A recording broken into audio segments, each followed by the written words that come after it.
We're gonna do a vlog style video today. I originally had a plan to be out in the garden and sharing with you some of the work I need to do out there for fall, but we've been hit with a heat wave this past week. We have temps as high as 102 and it's just too hot to be out there. We're bringing it inside today and I'm gonna share with you a project that I didn't plan to start until maybe another month or so when the rain season hits, just because I like to do paint projects and projects of like home decor type things in the winter months.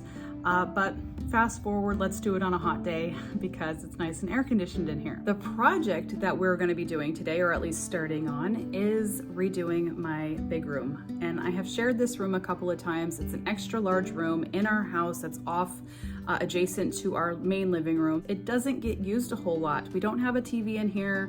I don't want a TV in here. This is a space that I do some office work in. My daughter does her office work on the other side. We have a couch and some chairs, but there's not really a lot of things going on in this room, so it's not really a space that we use a lot.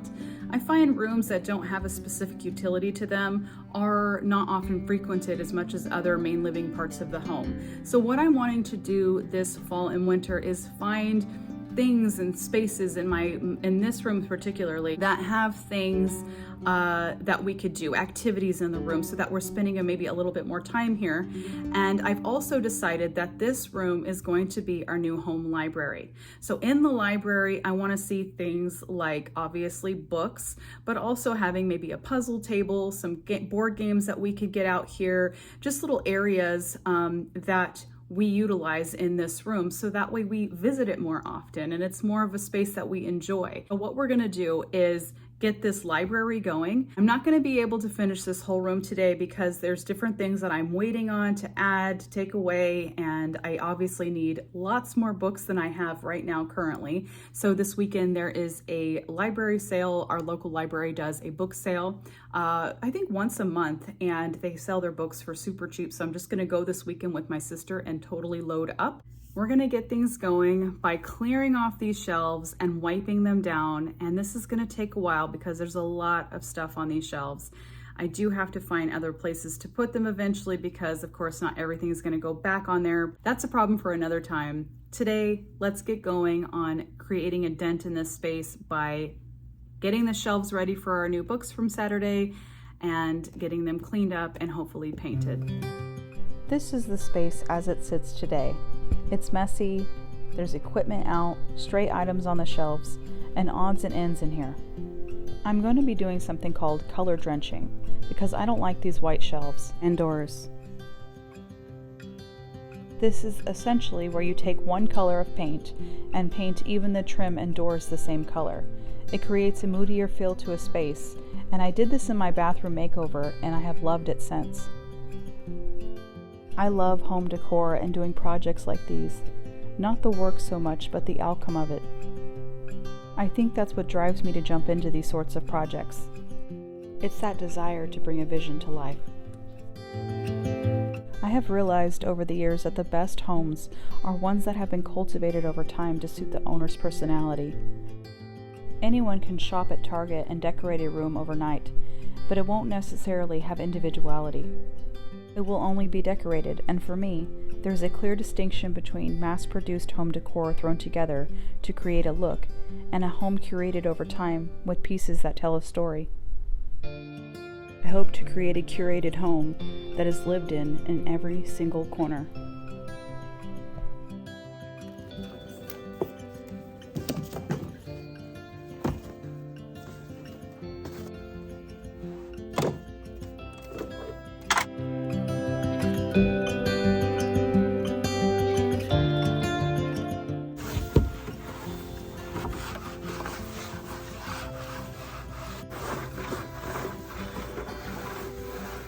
Okay, so we have everything dusted off this shelf and cleared off. I've thrown away a lot of little things that I did not need, and it took me a lot longer to go through some of the stuff that was in that side area there. A lot of real estate stuff that I found that I did not need anymore, and I just had to go through different paperwork to make sure there was nothing personal on there that could be thrown in the trash, or shouldn't be thrown in the trash, I should say.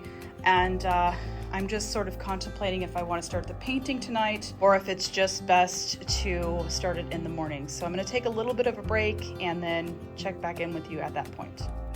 This is garbage on this side here, so that's going to go out to the trash, and then I have my books I'm saving and any other little things. There's my tripod there, but then there's little things there that will go into storage, so I've been also gathering those items and storing those as well.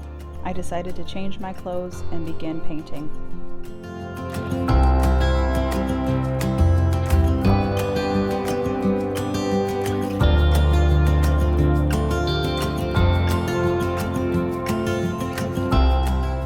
For those curious, this is NYPD by Behr. I'm using it in a matte marquee paint because I don't want the walls to appear shiny. And I use premium paint so I don't have to go over it more than once.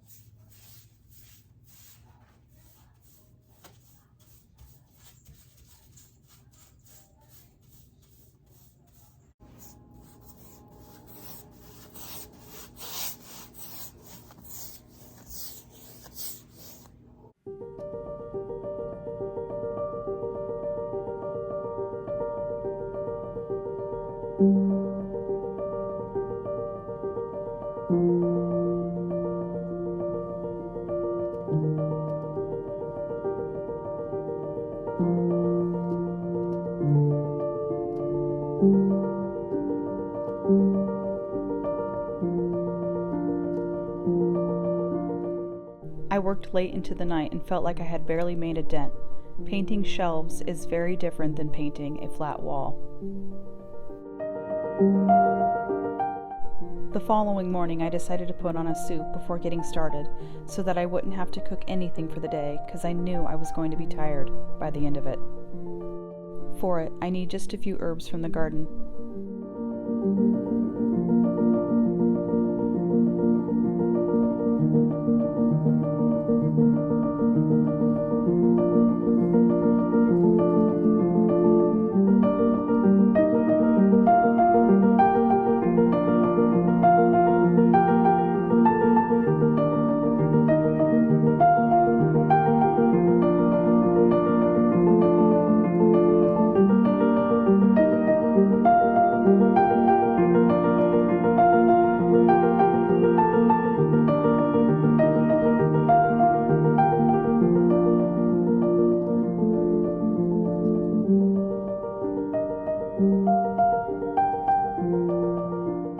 And now to show you the easiest soup you will ever make in your life.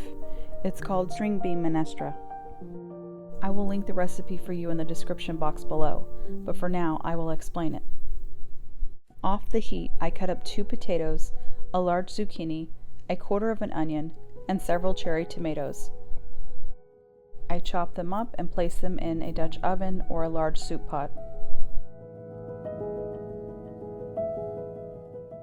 Finally, a big bundle of string beans.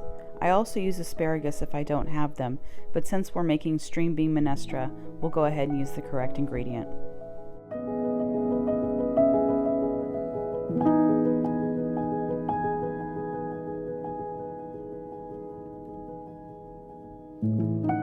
Cover them with just enough water to cover the veggies.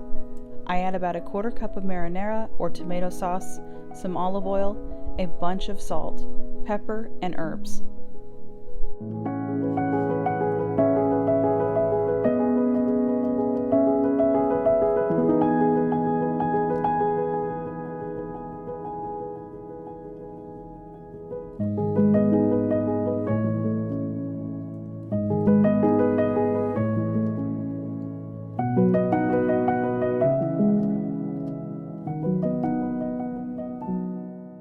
If you don't have fresh herbs, you can use dried Italian seasoning.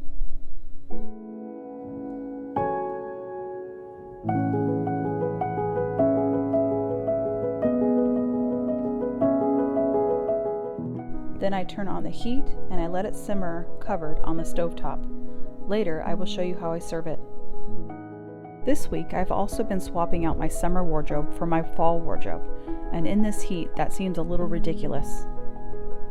Nonetheless, I like to purge my closet so I can see everything I have. I've been trying to do a 10-item wardrobe by finding quality pieces and getting away from fast fashion. I think I spend much more money having to replace pieces that don't last very long over buying something quality that will last for years. Which brings me to today's video sponsor, Teddy Blake. This week I was sent a beautiful bag for fall from them. Teddy Blake makes designer handbags that are made in Italy from premium Italian leather. The leather is dyed and treated to withstand the test of time. You can feel the true craftsmanship and quality of this bag just by touching it. I know it will hold up for years to come. I'm excited to tell you that they are offering my viewers $30 off with the code TBRoxana30. Just follow the link in the description box below. I think this will be a perfect everyday bag for my fall wardrobe. Thank you to Teddy Blake for sponsoring today's video. After getting the soup going, it was time to get to work. In the daylight, it makes it much easier to see any spots I have missed, and it is early enough I should be able to finish in the time it starts to get dark.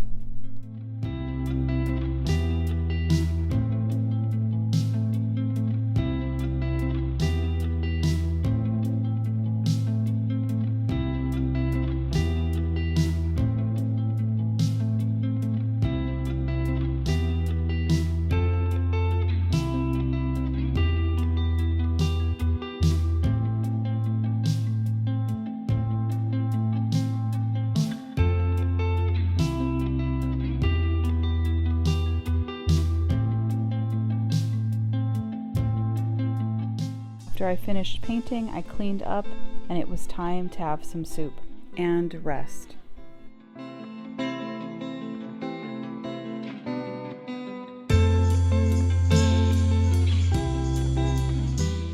I like to garnish the soup with some Parmesan cheese and serve nice and warm.